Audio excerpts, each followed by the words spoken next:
Thank you Yeah, for perfect. inviting me.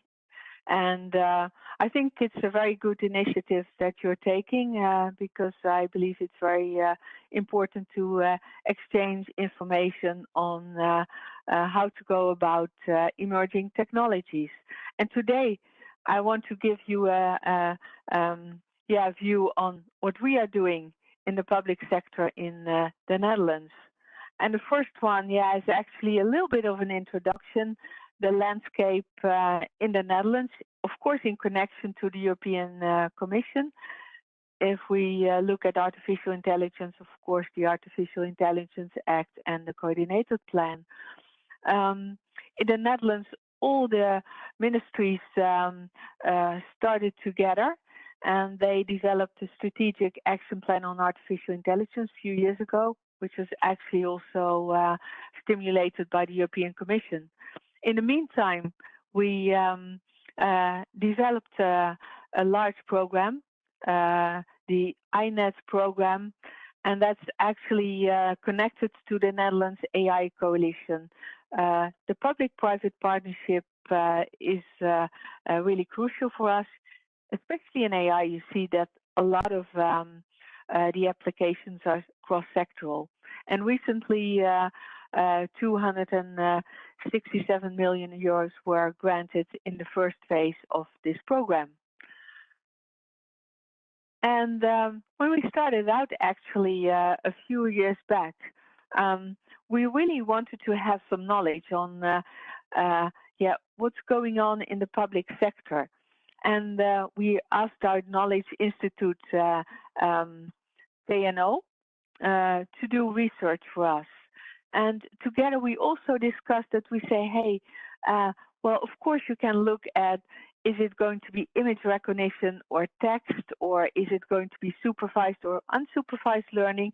But I also wanted to know what kind of categories can you actually see in the public sector. And what we see, what is most promising is actually what we call tailored services. And that's very similar to the private sector. Of course, the chatbots are well known. It's also been used quite a lot for process optimization. As you all know, there's a lot of money involved in the public sector, whether it's maintenance of roads or other areas, and you really want to optimize your resources. Another one, big important one, is actually maintenance, inspection and enforcement, crime investigation, and still a little bit lagging behind forecasting and policy development.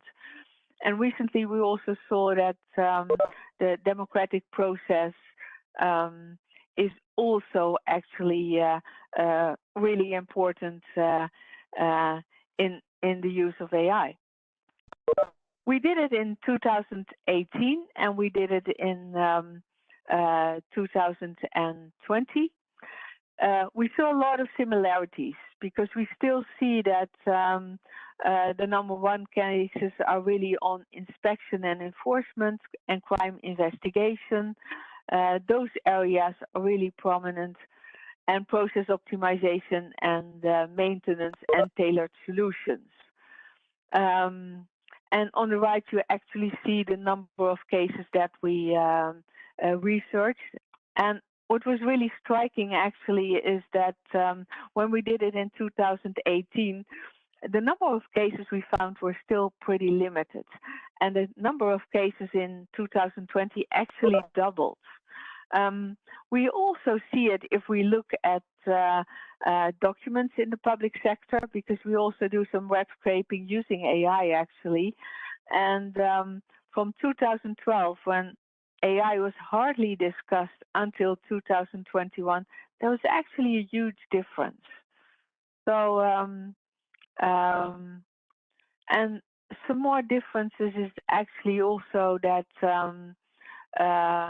we see that in 2018, a lot of the examples we found were really a little bit more data-driven or using very simple forms of AI, machine learning. And So we see a development in that. And as I already said to you, the number of applications that we found actually doubled. Very interesting to see, and I'm really curious to know how this is in other countries. We see a lot of different public organizations being active in AI, but a few of them are really dominant. In the Netherlands, municipalities have a lot of different roles. They're very close, of course, to the citizens, and they're also very active in data-driven policy, but also on AI. And we also see a lot of the implementing organizations to be dominant. What can you think of actually what we call in the Netherlands Rijkswaterstaat, our highway and infrastructure agency, water boards, but also inspection organizations inspecting plans. There's a strong link there also to sustainability and serving your citizens. What we see more and more is actually collaborations between different organizations, and that's really what you could expect. Because if you are developing and implementing AI, it's quite costly. It costs money to get the right data. You have to work on your algorithms, and a lot of the and that's also interesting to realize. A lot of the AI solutions are actually cross-sectoral. For instance, we started a buyer group on AI and image recognition and remote sensing. And there you see that there are so many different organizations using that. And they're also working on platforms to improve algorithms.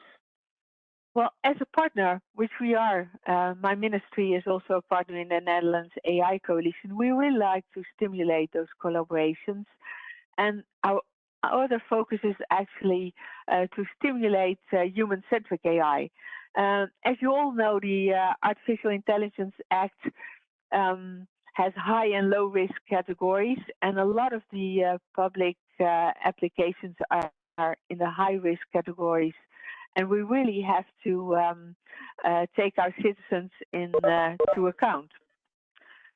We see that most cases are actually, I almost predicted that, are in the physical and social domain. We also, what we did in the research was actually to see what type of AI is used in the different application areas.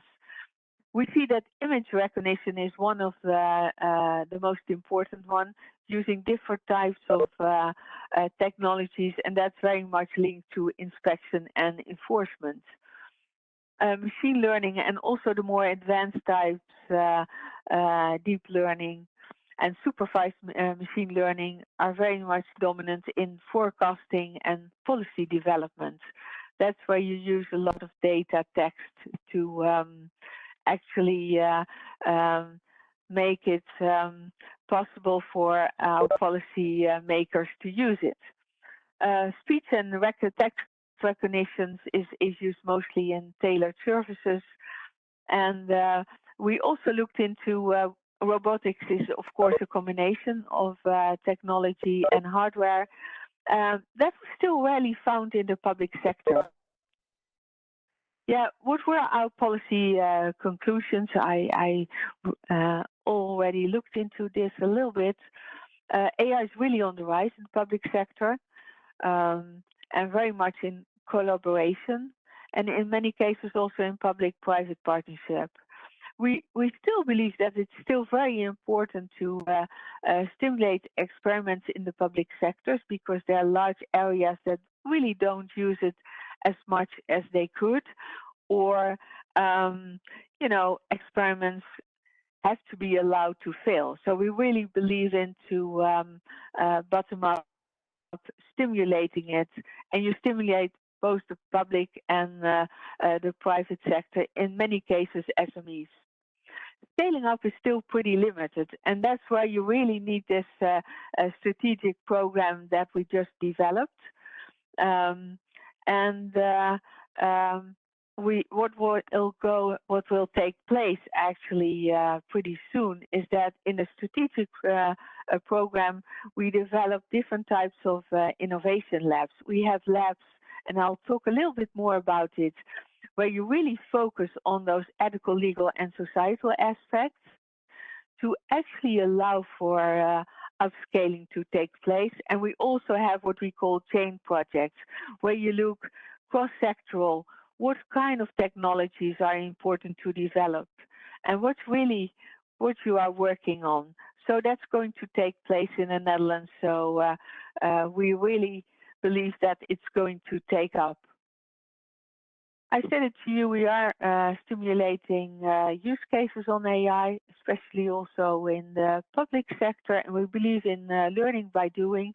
And we also believe in what we call the quadruple helix. Don't do it as a public authority on your own. Of course, use the options that innovation procurement offers, but also work together with knowledge institutes, business, and if possible, also with our citizens. Yeah, just to give you a little bit more concrete what we are doing. I know the Commission uses this instrument quite a lot. We have pre-commercial procurement. We call it in the Netherlands Small Business Innovation Research. That's actually the American name, a two-phase competition. First of all, we actually fund a feasibility study around 20,000 euros, and then in the second phase, the winners are allowed to build a prototype.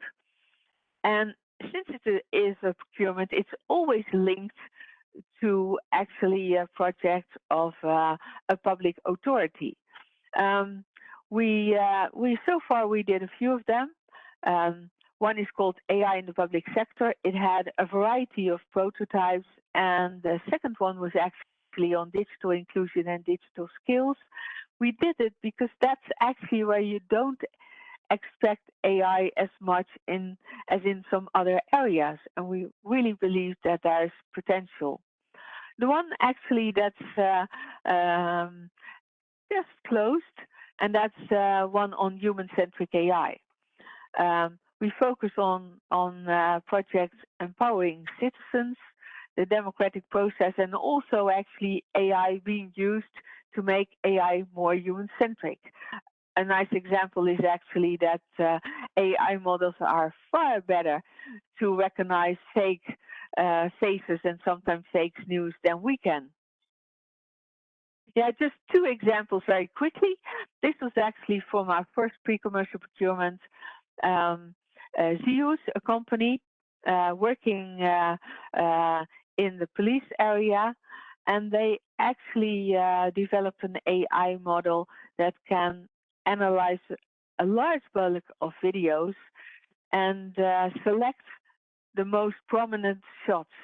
And after that, inspectors can have a look at it, and it saves a lot of time. And in many cases, it's really tough for people to watch this type of material with incriminating material. That's not really what you want to do. Another one is actually Oddity. This was also a winner in a hackathon. This has been used to observe different areas where you might expect problems, and this one was actually in the Eindhoven area, one of the cities in the Netherlands, where in one specific area of the cities they had a lot of problems when people were going out there, and this one actually warns you for dangerous situations.